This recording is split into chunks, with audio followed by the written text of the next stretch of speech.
నమస్తే, welcome to today TV news. Lankapalli ఇసుక క్వారీలో ఇసుక తవ్వకాలను అడ్డుకున్న పామర్రు నియోజకవర్గ తెలుగుదేశం పార్టీ ఇన్ఛార్జ్ వర్ల కుమార్ రాజా మరియు తెలుగుదేశం పార్టీ నాయకులు, కార్యకర్తలు మరియు పమిడిముక్కల మండల ప్రజలు రాష్ట్రంలో ఎన్నికల కోడ్ వచ్చి 3 రోజులు అవుతున్నా అక్రమ ఇసుక తవ్వకాలు ఆపకపోవడంపై తీవ్ర విమర్శలు. జాతీయ హరిత ట్రైబ్యునల్, హైకోర్టు, సుప్రీంకోర్టు ఆదేశాలను వైకాపా ప్రభుత్వం లెక్క చేయడం లేదని, పర్యావరణ శాఖ అనుమతులు తీసుకోకుండా అక్రమ ఇసుక రవాణాను ఆపాలని కోరారు. లంకపల్లి రీచ్ నుండి రోజు వందల ట్రిప్పులు ఇసుకను బస్సుకు తరలిస్తున్న యంత్రాంగానికి చీమ కొట్టినట్లు కూడా లేదు.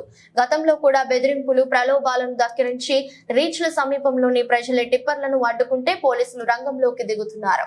పామరు నియోజకవర్గం పవిడిముక్కల మండలం లంకపల్లి ఇసుక రీచ్ దందా మాఫియా జరుగుతున్న ప్రదేశానికి వచ్చాం.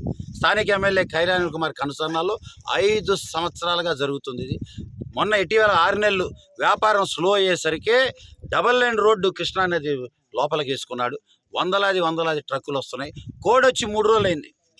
కోడ్ వచ్చి 3 రోజులైనా చుట్టుపక్కల క్వారీలు అందరూ కూడా వైసీపీ నాయకులు సర్దేసుకున్నారు. చాలే దోచేసుకుందని సర్దుకున్నా ఇక్కడ ఎమ్మెల్యే ఇంకా తన ఆశ తీరలా. ఇంకా ఏదో సంపాదించాలి, ఏదో చేయాలని ఈరోజు 3 రోజులైనా కోడ్ నడుస్తున్నా ఇంకా యథేచ్ఛగా సాగిస్తున్నాడు. ఈరోజు పట్టపగలు లైవ్లో అధికారులతో మాట్లాడాం. అధికారులకి రెడ్ హ్యాండెడ్గా పట్టించాం. అయినా అధికారుల చర్యలు ఈ రోజుకి ఇంకా తీసుకోవాలని డిమాండ్ చేస్తున్నాం. తెలుగుదేశం పార్టీ ఉన్న సమస్యలు, పామర్లో రోడ్లు ఏమని అడిగాం, పామర్లో నీటి సమస్య ఉంది, పామర్లో డ్రైనేజ్ సమస్య ఉంది, ఇళ్ల సమస్యలు ఉన్నాయి. ఏమి పట్టించుకోకుండా ఇసుక ఎత్తుకెళ్ళటమే తన ప్రధాన సమస్య. అందుకే ఎత్తుకెళ్లే పనిలో ఉన్నాడు. అన్ని 50 టన్నులు 60 టన్నులు లారీలు వెళ్తున్నాయి. రోడ్లన్నీ పాడు చేసాయి. మేము ఒకటే డిమాండ్ చేస్తున్నాం, ఎమ్మెల్యేకి భయపడి అధికారులు చర్యలు తీసుకోవట్లా.